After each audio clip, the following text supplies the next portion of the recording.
Přeju krásné ráno. Já jsem včera tady z těch míst natáčela večerní nahrávku, kterou jsem dala, ale jenom ne na YouTube, jenom do příběhu. A možná ji pak přidám k tomuhle videu.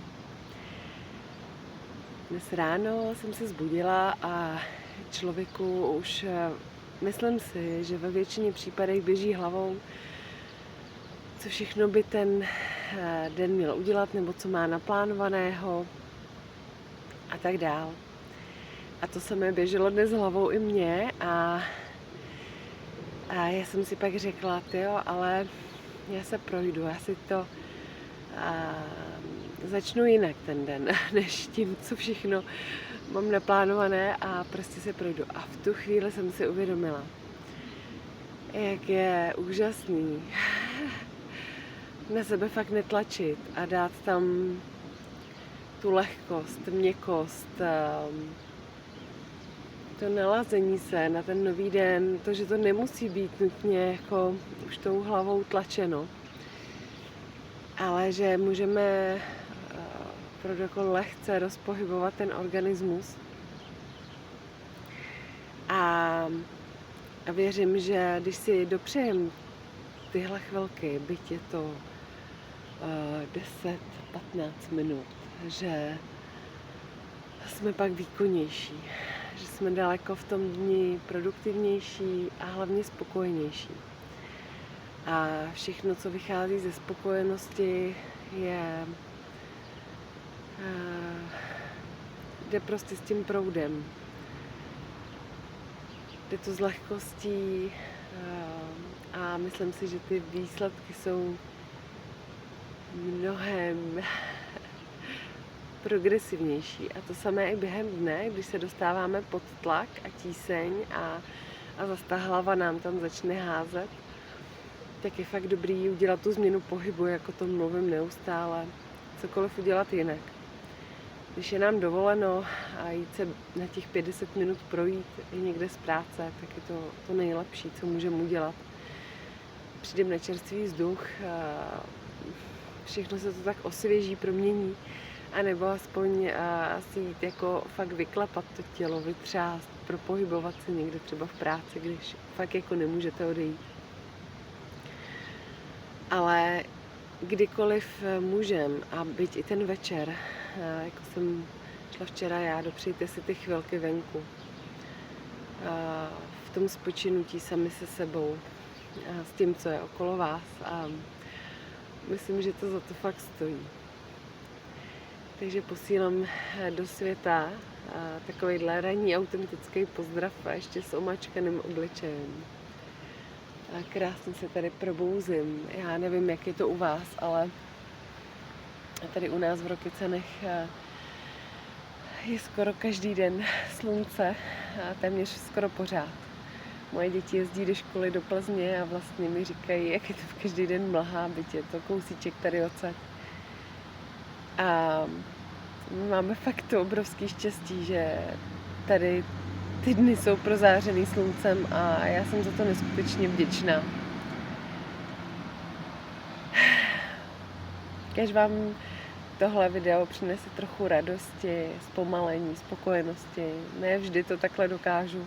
A už jsem o tom taky často mluvila, že já vycházím z rodiny velkého tlaku.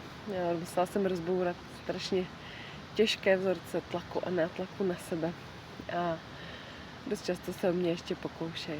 A tak si užívám tyhle chvíle, kdy už mi to jde v té lehkosti. Mějte bájoden s úsměvem a sluncem v duši, i když u vás třeba to slunce nesvítí, je důležitý, že je uvnitř vás v té vděčnosti a propojení se životem. Krásný dny. A přidávám video z večera. Ahoj.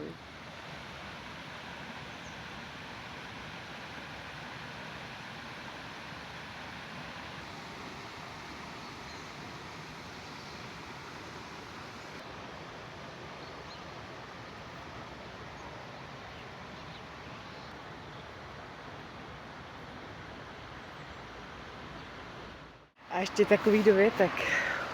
mimo jiné já ty videa dost často jako natáčím vlastně pro sebe, protože když se k ním pak vrátím, tak je to vždycky zpráva pro mě. Aha, hele, takhle by to šlo, zrovna když mi to nejde. Tak jenom abyste věděli, že to není, že bych potřebovala nutně předávat nějaký moudra, ale že všechno, co dávám do světa, je vlastně z velké části pro mě. A moc mě to baví se mi dělit o ty věci, protože myslím, že je důležité se vzájemně inspirovat a obohacovat.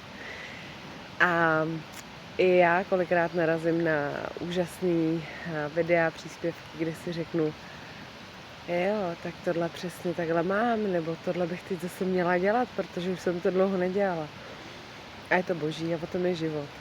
Takže žijeme a nestyďme se za nic, buďme autentičtí, otevření. A už je na čase rozkryt ty ulity a nebejt schovaný. Žít naplno. Se všema pocitama, i s těma špatnýma. Nestydět se za ně, protože všechno je správně. Ahoj.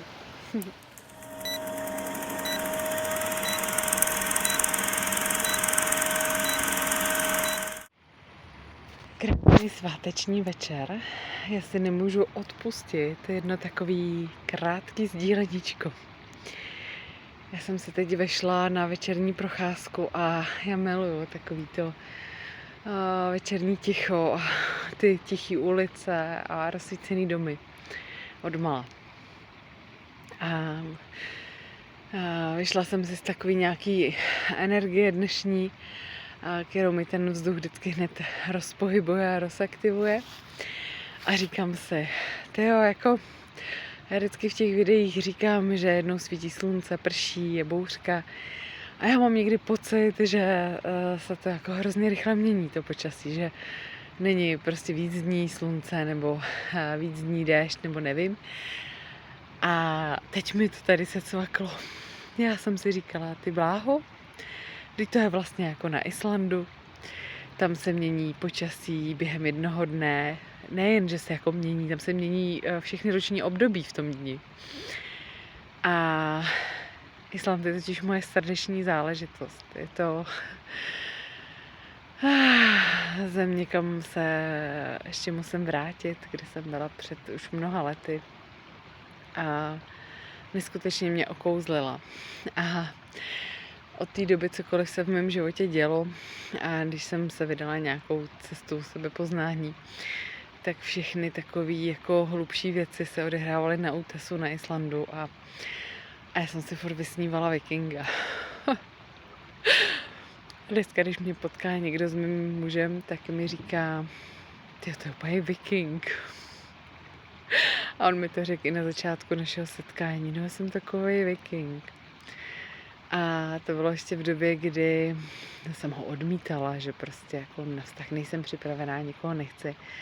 A vlastně pak jsem si začala uvědomovat, že se mi plní sen a začala se mi plnit ve chvíli, kdy jsem úplně všechno odevzdala, propustila, kdy už jsem nic nechtěla po životě. A je to neustálé navracení se k té jednoduchosti, nic nechtít. A pak přijde přesně to pravé pro nás, ale někdy je to těžký, protože nás to okolí, systém, společnost, nevím co, koloběh života stahuje do toho, jakože furt něco chcem. Ale ve chvíli, kdy nic nechcem a jenom se sladíme s tím proudem toho, co je, jako tady třeba teď s tou řekou, co za mnou teče, tak je nám vlastně báječně, protože jsme vděční za to, co je a to je prostě nejvíc. A pak si jenom užíváme těch darů, který přichází a s úsměvem přijdeme ty bouřky a jde se dál. Tak kdo si poslech, tak toho moc zdravím. A mějte se fajn. Ahoj.